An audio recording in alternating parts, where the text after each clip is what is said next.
Sesifikile nendaba zesiNdebele esikubikela zona bunqopha ukusuka emzimkhulu wendaba zakwa SABC. Asiqalele izithutshileko zanamhlanje. Gave him money twice. Yeah. How much did you give him, the first one and the second one? I gave him 300,000 and then on the second occasion I gave him 200,000. Uvusikhet Matlala ukhuphe ingonyuluka ngongqongqothe wamapholisa waphambilini uBhekicele wathi ubufakazi bakhe bebumamala hlaza wamnikela imali engange 300,000. General Sinona will appear before the Commission on 27 January 2026 at 9:30 to testify and be questioned. Ikomishini kaMadlanga khange irage namhlanje ngombana obekufanele athule ubufakazi uMajor General Lisitsha Sinoni akhange afumana imininingwane efaneleko yokuzilungiselela bekwafika ilanga lokuvela kule komishini. We believe that the necessary steps should be undertaken in order to make sure that that criminal investigation takes place. Isikhulu besiphethe kwa Road Accident Fund uCollins Letswalo akhange avele kumidini yeSkopa ephenya kusetshenziswa budlapha kulesi sikhwama semali se-Road Accident Fund balinde bebadinwa.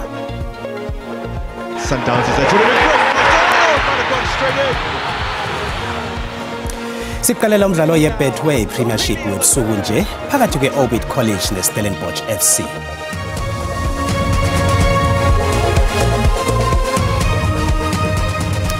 Siyakwamukela mbukele ndabeni zesiNdebele ku SABC 1 akwande sitshaba senkosi.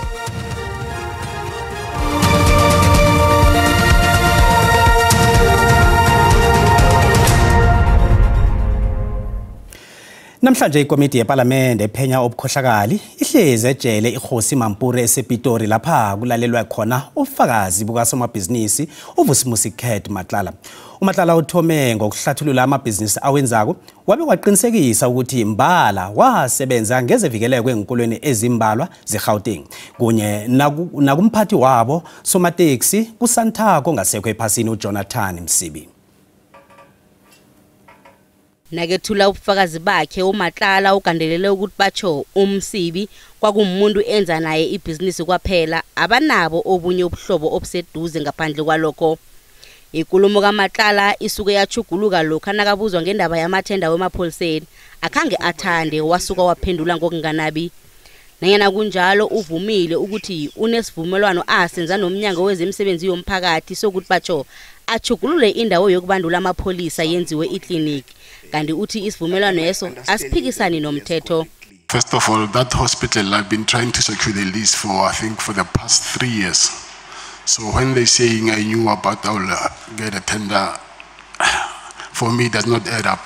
Because I can remember that my first engagement with Public Works, it was somewhere around 2021. Uthi ubudlelwano bakhe nesomateksi uMsibi kwakungebe business kwaphela. Usomateksi obekasatshwa khululo uhlotshaniswa nokubulawa kukasonjiniyeri uAmand Swart ekuyindaba evele ekomishinini kaMadlanga ngenyanga epheleleko. uMatlala utshele amalunga weParliament ukuthi umngcwabo kaMsibi wakhanjelwa ngungqongqothe walokho wamapholisa uBhekicele umholi weEFF uJulius Malema kunye nongqondongqondo wokuthengiswa kwendakamizwa uKT Molife. Nakusenjalo uMatlala uthi ucele wale yamala ngendaba yokuthi wasondeza uMatlala eduze kwakhe ngombana kade afuna imininingwane ethileko kuye. uMatlala uyayilandula begodu uthi kunemali ayinikela ucele. Minister Cele lie under oath about those issues in relation to your name? Yes, he lied under oath. Thank you. If he was asking, he was seeking information, why would he even ask me to ask my protectors to take him and his wife to a wedding somewhere in Lanseria? So that there was no way from me sending my protectors to drive him to a wedding. There was no way he will get information from those guys. He don't know them. I even gave him even money. I don't think he even declared that money. I gave him money twice. Yeah. How much did you give him, the first one and the second one? I gave him 300,000 and then on the second occasion I gave him 200,000. uKate Matlala uvume ngokhabhudleka ukuthi mbala ikampani yakhe yafumana itender ye360 million rands kwa SAPS yokunikela ngezenzelwa zempilo ngobugirikitshani. iMedicare 24 yesingisethwane iveza uMatlala njengomnqophisi wayo oyedwa. uMatlala onganalo nelwazi lezenzelwa zempilo wanikelwa itender yeminyaka emithathu ngomgwengweni womnyaka opheleleko. uMatlala ubuye wavuma phambi kwekomiti yeParliament ukuthi ikontraka leyo yayiyokuphathwa yiMedicare 24 ikampani yezempilo anganamandla nangaphakathi kwayo. Itenda le yaqinduliswa phakathi yabekelwa ngeqadi ngomnyaka opheleleko ngoSinyikhaba nguKomishinara wamapholisa uGeneral Fani Masemula owaveza ukuphambana kwayo nomthetho naziza ekuletheni izenzelwa. Nginguphindile Msiza wendaba ze-SABC eAuckland Park eJohannesburg.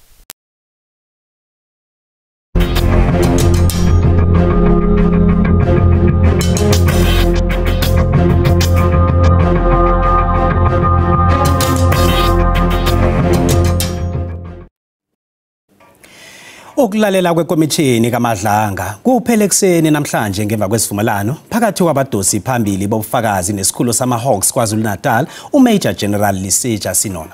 Amagqwetha kaSinona besolo afuna amaphepha wokudakfarwa kwaSinona ngezi-13 kuSinyikhaba kodwa nakhanga wafumana okwenze bona ukulalela kobufakazi namhlanje ukuthwiliswe.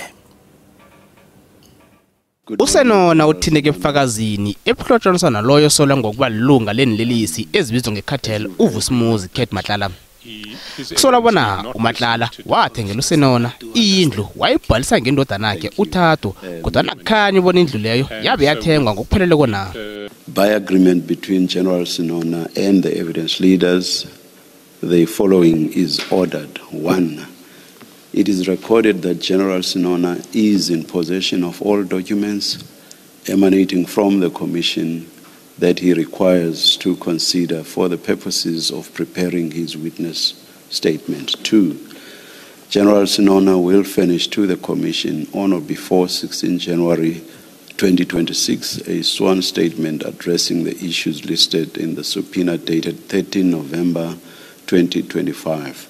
For him to appear to give evidence before the Commission. 3. General Sinona will appear before the Commission on 27 January 2026 at 9:30 to testify and be questioned. You understand that, General? His mic is off. Oh, your mic is off. Thank you, Commissioners. I do understand. Thank you. Ikomishini izokuraga ngelesihlanu nayilalela ubufakazi baka Lieutenant General Hilda Senthumule ojeje ubulelisi nokunikela ngensiza zobufakazi. Lindeleke ukubona atshuwe ngembuzo malungana namadokhethi wesiqhema esiqale ukubulawa kwabasopolitiki KwaZulu-Natal asuse emzimkhulu wamapholisa ePitori ngomnyaka lo ngomlayo ka Lieutenant General Shadrack Sibiya ojanisiweke emsebenzini. Ikomiti eqale imali zomphakathi iScopa iyokuya kuSpeaker weParliament uThoko Didiza iyokufuna isivumelano sokuchuchisa okhabe azikhule esiphetheko kwa Road Accident Fund uCollins Litswalo. Lokho njengoba na uLitswalo angakhange alandele iDakfara ayikhutshelwe ikomiti iScopa. Iphenya malungana nekhonakalo yokuphatha budlapha kwemali yesikhwama se-Road Accident Fund ibekele ngeqathu lesibili nelesithathu ukuthi uLitswalo azokwethula ubufakazi bakhe kodwa nakhanga abonakale nangotshalu kiwomabili amalanga lana phezulu kokuthi athunyelwe iDakfara. Khathesi ikomiti leyithethe isiqondo sokumthathela amagadango. Should be undertaken in order to make sure that that criminal investigation takes place, that charge is laid, criminal investigation take place, and then the matter has to be taken forward by the relevant authorities. Kanti uCollins Litswalo uveleke elinye lamahlelo we-SABC izolo ebusuku elihatshwa nguClement Manyathela le-Face the Nation wakhuluma ngalindlela ngokuvela ekomitini le. Not Kangaroo Court, where Songezo Zivi is the chairperson, the evidence leader, the interrogator, the witness selector, and the adjudicator in one. Where have you ever seen something like that? Ikomiti le ithuke phambili izokubandakanya imphathi mandla ezifaneleko endabeni le. Umholi ongamele ihlanganisela yabohulumende bezangikhaya uBheke Stofile uthi abantu abadosa phambili abomasipalata kufanele bakhuthazwe ukubekelela phambili izenzelwa zomphakathi. uStofile ukhulume lokhu embuthaneni wamalunga weSalga ohlelwe ukulungisa imigomolawulo indlela ezithuthukileko zokusebenzela abohulumende bezangikhaya. Zingaphezulu kuka-900 izithunywa esiqhamuka kumasipala abakuleli abangu-257 esihlangene lapha ukuzobhunga kabanzi ngesimo somasipala abakuleli. Umcwaningi Mabhuku usanda kukhipha umbiko othi bangaphezulu kuka-53 omaphesenti omasipala ekuthulwe ukuthi abawulandeli umthetho ukuqinisekisa ukuthi bathathelwa izinyathelo labo abatholwa ukuthi abayilandeli imigomo yokusebenziswa kwemali. iSalga ithi simqoka kakhulu lesi sicwawu. Of the that we had over many longest period of time is to give capacity to municipal staff, councillors that had to play an oversight. Yize abanye omasipala betshengisa izimpawu zokusebenza kahle, abanye basabhekene nezinkinga. Amongst other issues that are going to be discussed in this meeting would be how do we legislatively bring those new dimensions into this whole equation? How do we look at issues of the review of the funding model of municipalities? Undunankulu wesifundazwe uMnumzana Thamsanqa Ntuli uthi omasipala besifundazwe batshengisa ukuthuthuka ngendlela abasebenza ngayo. Mawubuka nombiko lo mcwaningi Mabhuku ukhombisa ukuthi siyenyuka umasipala abathola imbiko engcono. Mawubuka unqualified audit opinion and a clean audit kwisifunda saKwaZulu-Natal. Lokubuyisa ithemba noma ke kusekhona ukukhala ngungaphathwa kahle kwemali. La khona njengohulumeni wesifundazwe sekukhona ukungenelela senza umnyango lo wemali, umnyango wakhotha nalona wenqalazizinda ukulekelela ukuthi ngisho imisebenzi enziwayo ama project sikwazi ukubalekelela abangena ama skills onje. Le ngqungquthela izokuphothulwa kusasa. NginguSimphiwe Makhanya wezindaba ze-SABC ngiseThekwini. Nasibuya eNtolo. They are making sure that they destroy, kill, as it is actually mentioned in John chapter 10. Ukukhumbula ukukhahlonyezwa kwabomma nabantwana kwamalanga ali-16 kuqalwa ihlangathu lalabo abazibiza ngabafundisi kanti bachaphaza abantwana nabomma.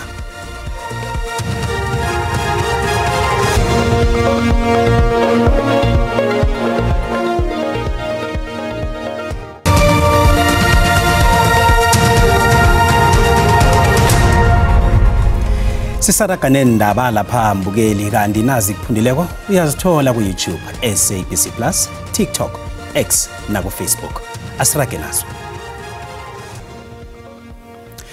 Njengoba na ilizwe ligidinga amalanga ali-16 ukulwisana nezenzo zokukhahlonyezwa kwabomma nabantwana, abanye abaholi bamasondo eLimpopo bahlabe kumbi izehlakalo zokukatwa nokukhahlonyezwa kwabantazinyana abangaphasi kweminyaka yobudala abamalunga wamasondo abo.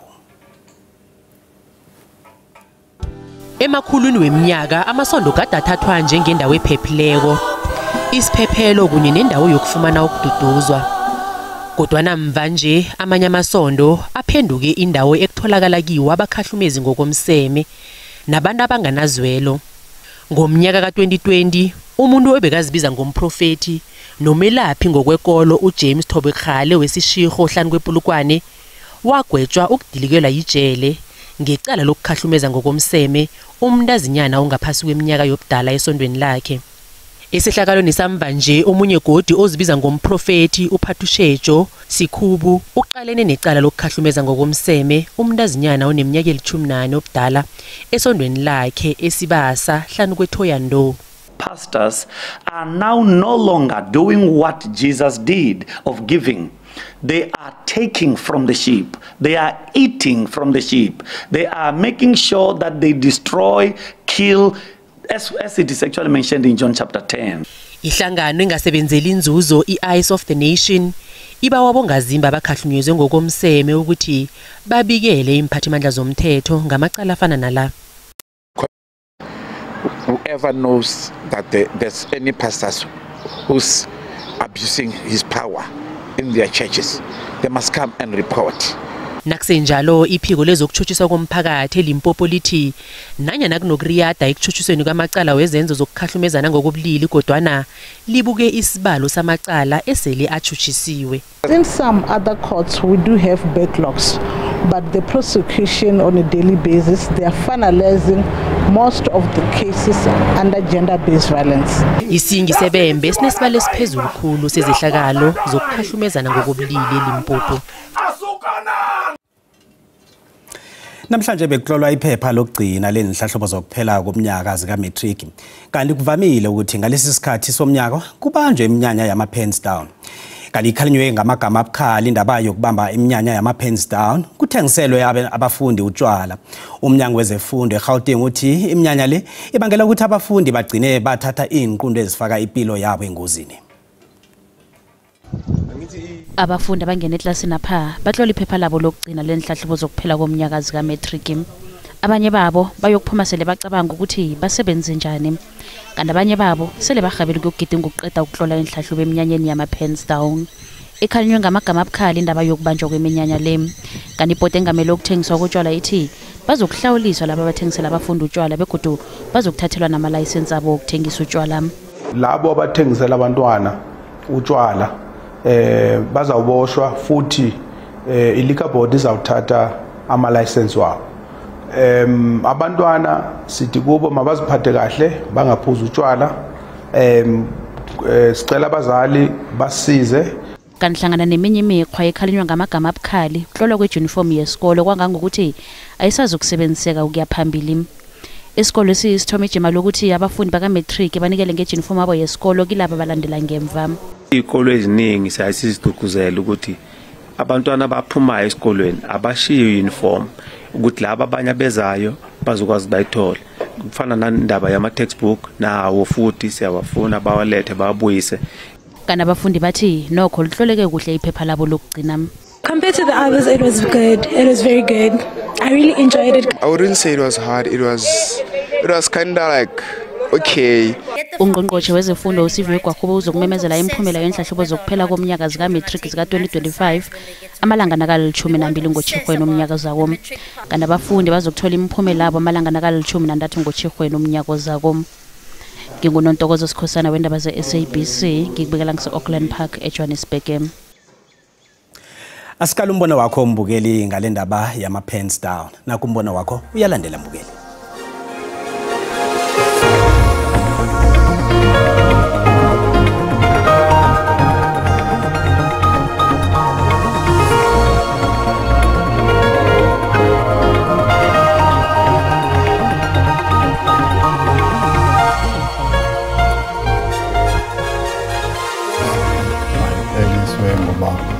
Athi bakusela utshwala benza izinto abazothukaza bafaka ezingxakini. Asingakuvumeli nje singabazali nasikhalime impela abantu bajabule ekhaya bathenga amakhekhe badla amakhekhe nenamanate. Manga uqeda umatric akusekwenza kahle amapeni usafuna ukuya university ma college nakhona uzodinga amapeni sazobhala ipens down lena angiyazi yani. Isikhathi esiningi ugcina sekuphuza utshwala ugcina abanye sebeyashona. Kumele amapolisa xa abantwana beqibile ubhala baka grade 12 bapatrole ezithaveni kulapho khona bonzakala khona. Baba kahle kakhulu lokho ukuthi uhulumende asale abeka umthetho ukuthi ma-pens down angasabi khona. Charity begins at home. Ingane kumele masifundiswe ekhaya ukuthi into engalungile kufanele ukuthi uyenze. Awafuneka ama-pens down ngoba kula abantwana abaningi bafunda khona ukusela utshwala nokubhema indakamizwa. Indaba ye-pens down ayime kancane. Umuntu akayilungiselela ukuthi yena mhlambe next year uzowenzana uzoyaphi. Abafundi unyaka lo kebalise ukubana bahlole uniform namkana bayidabule. Umbono ngembukeli SABC ayizokuthweswa umlando ngokuziphendulela ngombono mbukeli. Kezemali iranda linzinzile nalinganisana nezinye imali ezikulu.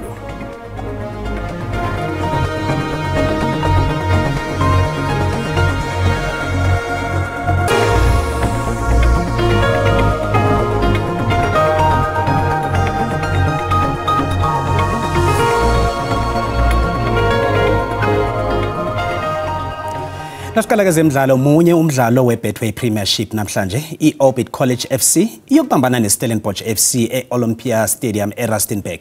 Imzuzu nayimachumi amathathu ngemva kwe-hour lekhomba ebusuku nje. Namhlanje bekufanele ibe mibili imidlalo. Nakubalwa neMamagesi FC bekufanele bambane neKaizer Chiefs ePolokwane. Kodwa nawuqindeliswe ngonobangela ukuthi amakhosi abuya emidlalweni weCAF kusayokumenyezelwa elinye ilanga.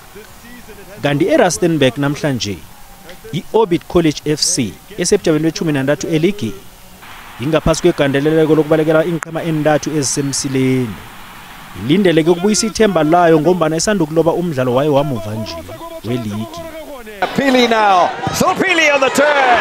Strikes the back of the net. Ngakelinye ihlangothi iStellenbosch FC nonyaka nje ithoma imidlalo yayo yeligi ibogaboga ingasi njengekanyeni. Okwanje ilobe imidlalo elikhomba yathumba emibili kwaphela yadlala ngokulingana emithathu. Umdlalo phakathi kwenqema zombili yokuthoma imzuzu nayimachumi amathathu ngemva kwe-hour lekhomba. Kuzokuthi ngelesihlanu iveke le ebusuku kube nedabi yaKwaZulu Natal lapha eRichards Bay iyokubambana namaZulu FC eRichards Bay.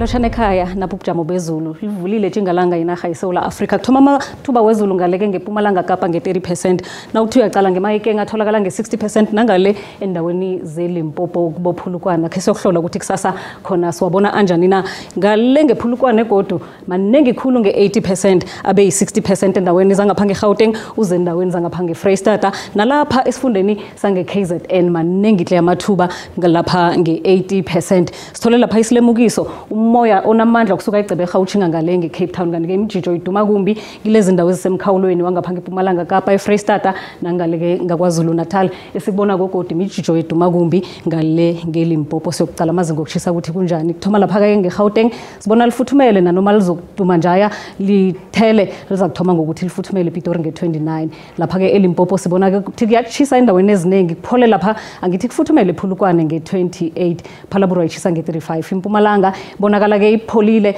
endaweni ezilapha yenza ukuthi ke nawuqala kubo Carolina lifuthumele nge-29 esikhukhuza siyachisa nge-26 eMiddelburg nabo Malahleni nge-27 iKwaZulu Natal le yake kuchisa lapha eRichards Bay neUlundi neVryheid ukuthi ke ezinye indawo sibona lifuthumele kamnandi iMpumalanga Kapa bonakala ke iphole lapha eMakhanda ukuthi ke ezinye indawo kufuthumele lapha eNxuba kuyachisa neGraafrenet nge-31 siya lapha esifundeni sangeTjingalanga Kapa iCape Town iyachisa nge-30 ukuthi lapha eMossel Bay neGeorge zifuthumele nge-22 Beaufort West nge-31 lapha ke eNorthern Cape sibona iSpringbok ngiso esichisa nge-31 Appington chise khulu nge-38 ukuthi ke ezinye indawo pheze zonke kuyachisa esifundeni iFreystata le yayifuthumele endaweni eziningi iBloemfontein iyachisa ke yona nge-32 asiyokuqala kokugcina isifunda sangale ke ngeNorthwest esibona ukuthi kufuthumele kuya ngokuchisa lapha ke ePotchefstroom nge-27 iMahikeng nge-28 asibona negodu ngesikhathi esilandelako dido.